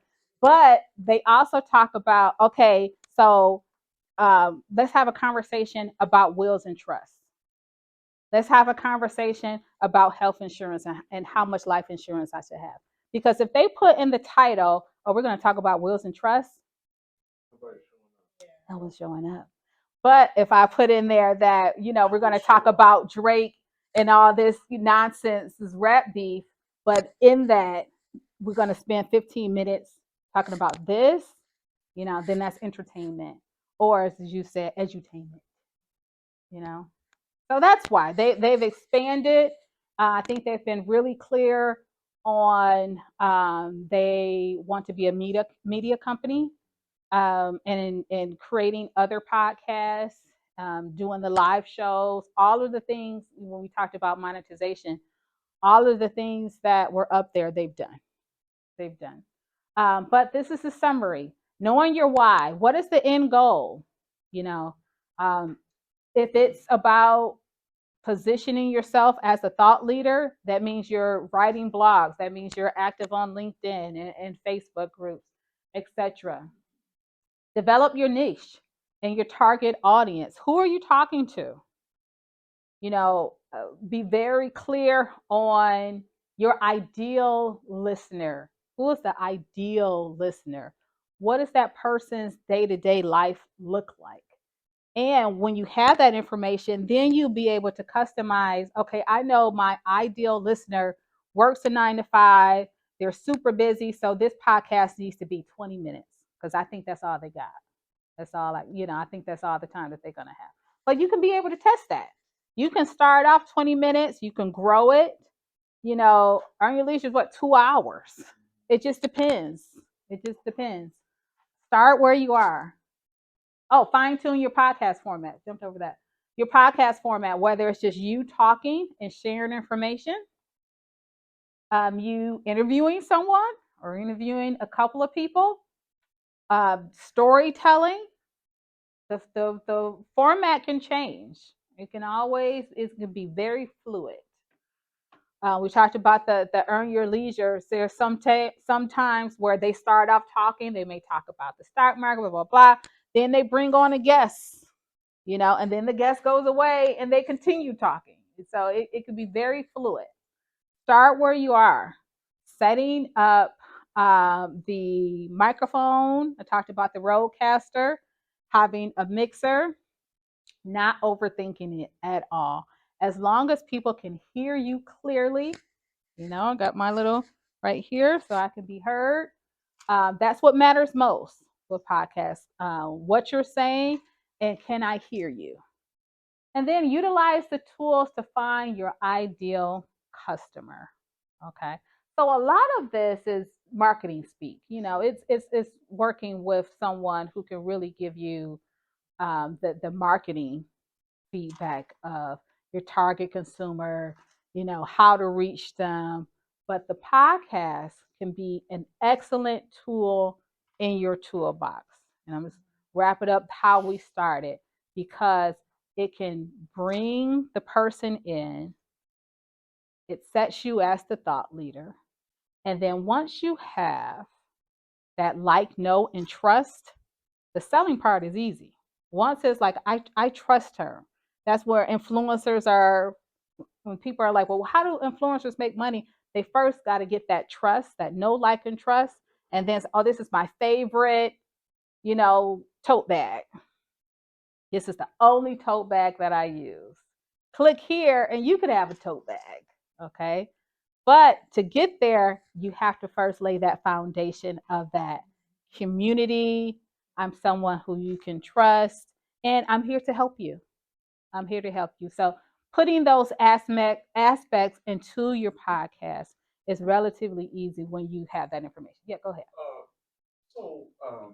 As a business owner, one of the things I struggled with in the beginning was content. Okay. So, like, you know what you do, yeah, but like you talked about people running out of episodes. Uh-huh. I think part of the problem is I ran out of stuff to talk about. So, Okay. do you recommend any type of maybe software, company, or a group where you might have relationships with that say, hey, here's your content calendar for the next 4 to 6 weeks. Mm-hmm. So now if I'm doing a podcast episode every week, I at least see for the next Yeah. 2 months what I'm about to talk about. Yeah. And it gives me time to, number one, research, Uh-huh. and number two, pre-record Yep. So I can, okay, we just finished episode 1. Yep. Cool, let's do another Right, one. right. Now Let's I'm run it. 2 weeks ahead, and Yeah. then I got 2 weeks. That That's type the, of thing. yeah. That's the goal. That's the goal. You know what? I attended, and this is not a pitch for Oakland Thrive, but I attended a marketing strategy workshop from Oakland. Oh gosh, this was probably not too long ago. I think it was definitely in 2023. But she talked about content calendars, Yeah. and I can't recall her name, but she had it where if you give her your email address, she emailed us a 30-day content calendar, and it had things like, you know, um, what's new in your industry that week, behind the scenes of running a business. It was your entrepreneur journey. It was just a whole host of things that you're like, oh, these are things that I never would have thought to record, but it's content. So when you talk about running out, is there a way for you to follow some hashtags so you could see kind of like what people are talking about related to your industry, or is there a trade magazine where you can look at some articles to see what's like the latest from a global, a national, a local standpoint, and how can I then customize that and talk about it from my perspective into an episode? There's so much to talk about. There's always so much, because things are always changing, and when you get out of, this is what I've seen. When you run out of things to talk about the fact that you've run out of things to talk about. And I love some feedback. If you click here, send me a message. I love to know what you guys think about. Blah, blah, blah. You also had an opportunity to draw from your audience. Oh, of course. Of course. And that goes back to creating that community. So when you have that community, there's a person I follow. Her name is Tiffany Aliche, and she's considered called the budgetista. So she did a live stream um, on her YouTube channel where she's talking about the launch of her book. The book isn't even out yet, but she's talking about, oh, this is going to be in it. Well, what do you guys think about this possibly being in it? That community is so important. I think it's overlooked when it comes to entrepreneurship. You think, nope, I have this product service, pedal to the metal, I'm just going to cram it down their throats. It is a two-way street of, I want to make sure that I'm offering what's needed in the market. Okay.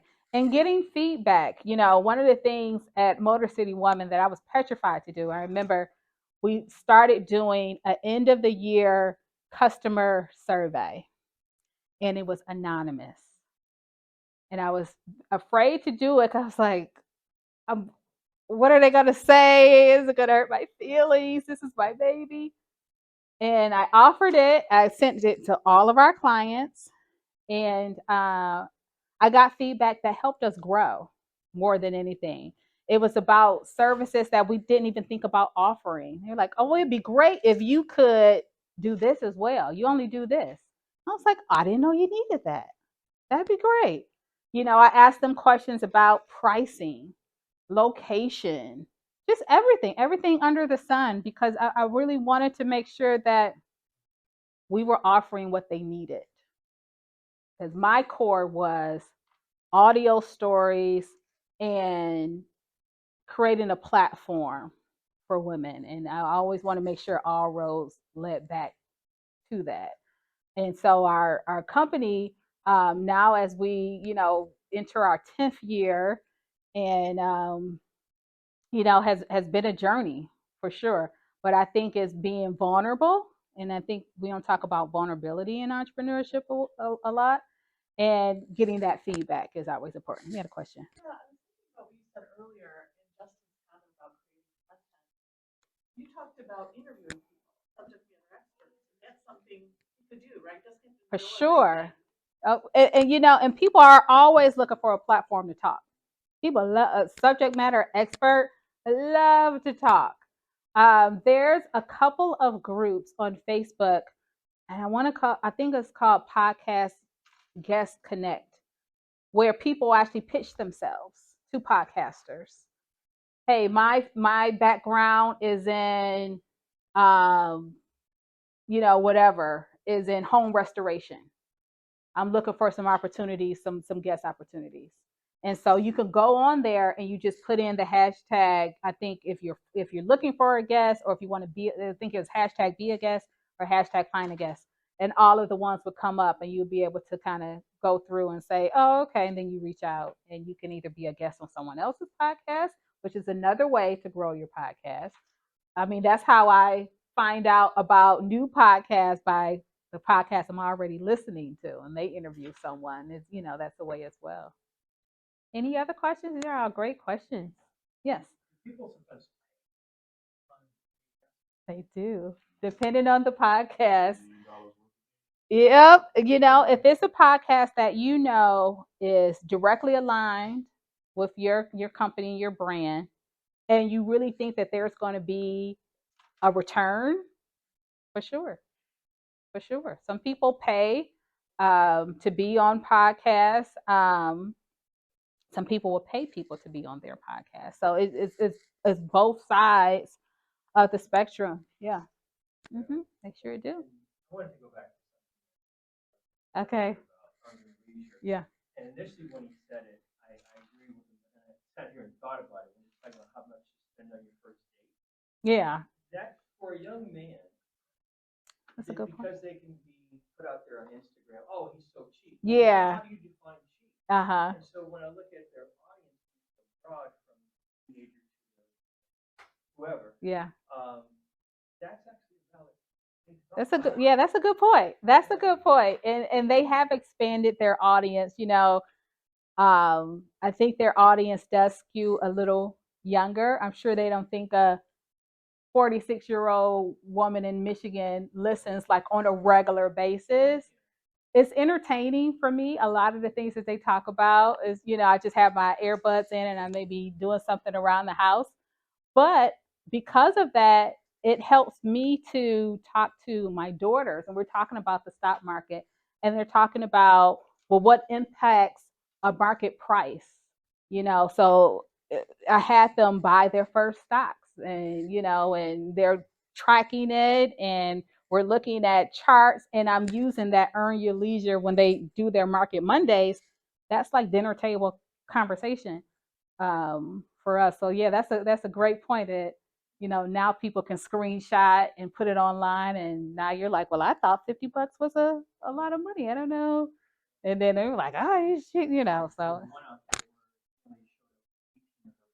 And called him cheap. because he didn't pay for everybody, but wasn't it her birthday though? So again, this is see how that conversation. You're like, well, what about with this? And so and they've done a really good job of that whole, okay, we're gonna take some trending topics and we're gonna put it through a lens of financial literacy in some way, shape, or form that people are talking about. Go ahead. Is there a way you could maybe, so I guess my thought is just because I like something, or I like to talk about it, Yeah. doesn't mean, I'm sure there's a group or segment of people that are interested in what I have to talk about, but it's not really something that's scalable. You know what I'm saying? So is there a way, if you like a particular subject, talk about a particular subject, Yeah. is there a way to kind of research to see? I wonder if this is something that is this a lane I want to go? Well, that's like a marketing. Yeah, yes, you can see because if you Google it, of course, all sorts of things are going to come up. And I think no matter how narrow the focus is, there's an audience for it. I just haven't seen a subject where people are like, oh, no one's talking about this, because as humans, we think we're unique, but there's so many of us that I can assure you that if it's something that's going on in your head, it's going on in someone else's head too. It just depends on the number of people. Like, the question is, can something be too niche? And I don't think so. I really don't, because I'm thinking globally.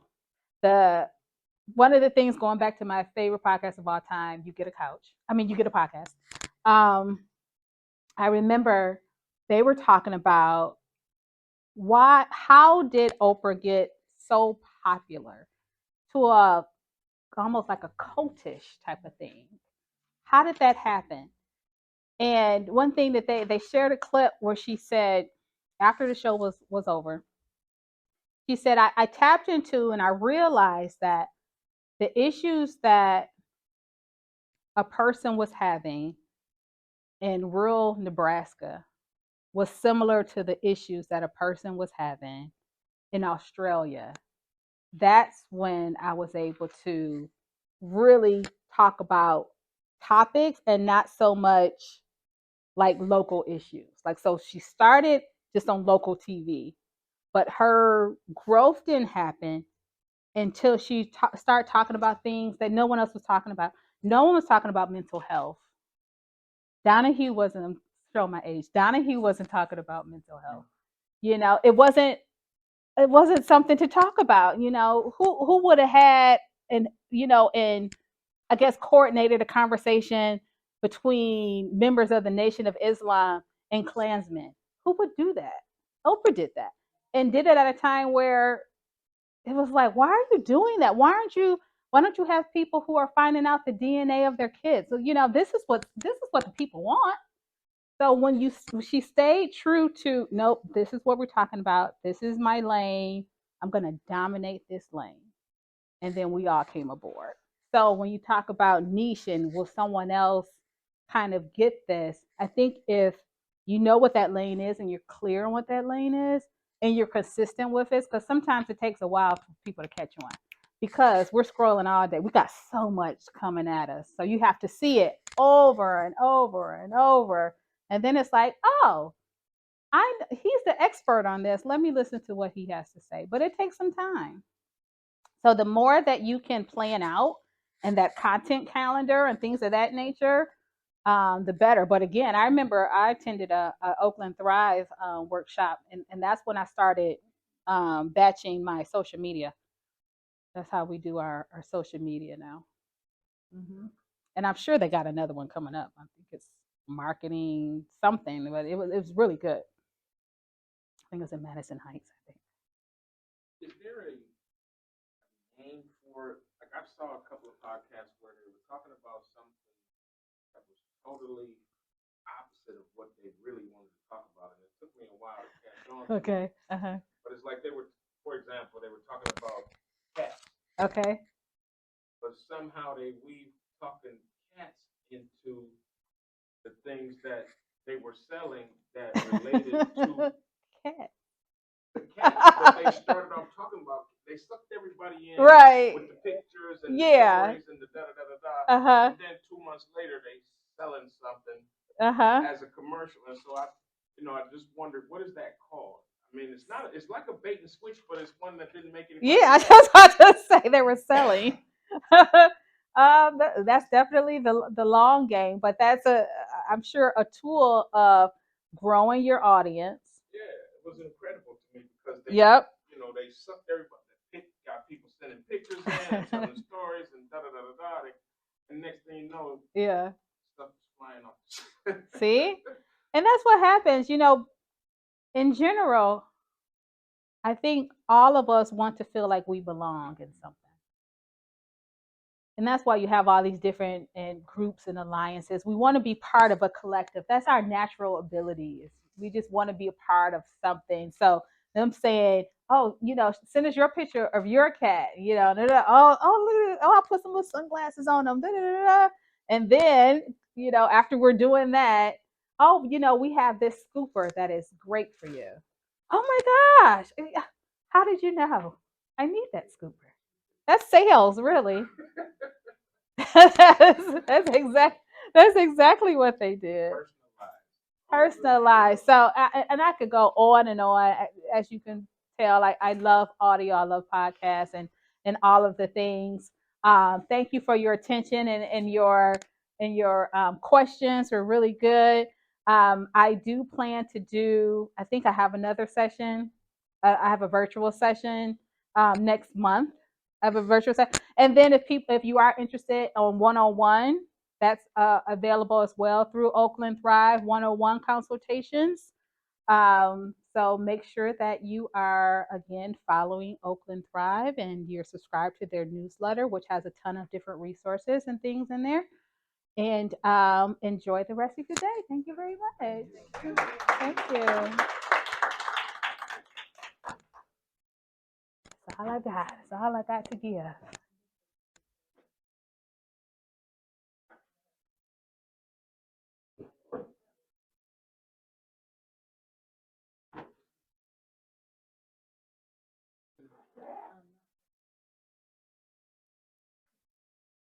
Here's my 3 hot dogs.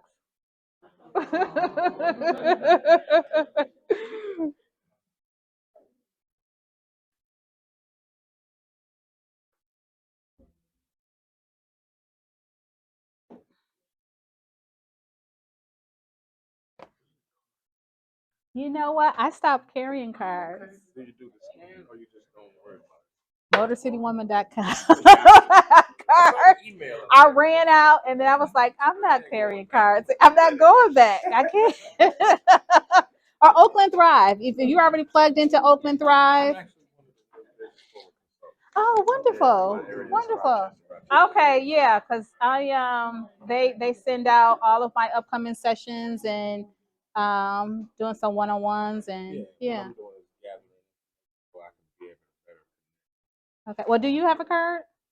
See? No, I'm just playing. Oh, like I saw carry cards.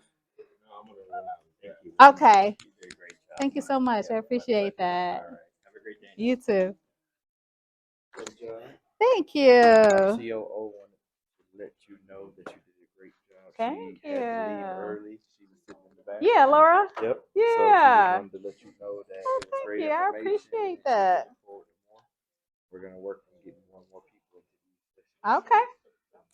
I'll be here. So my next one is virtual, right? Yes. Yeah. So we alternate. So we do in person, and the next month we do the same thing but virtual. Okay. I am here. I had fun. Thanks for having me. Turn my stuff off. Thank you. Thank you so much.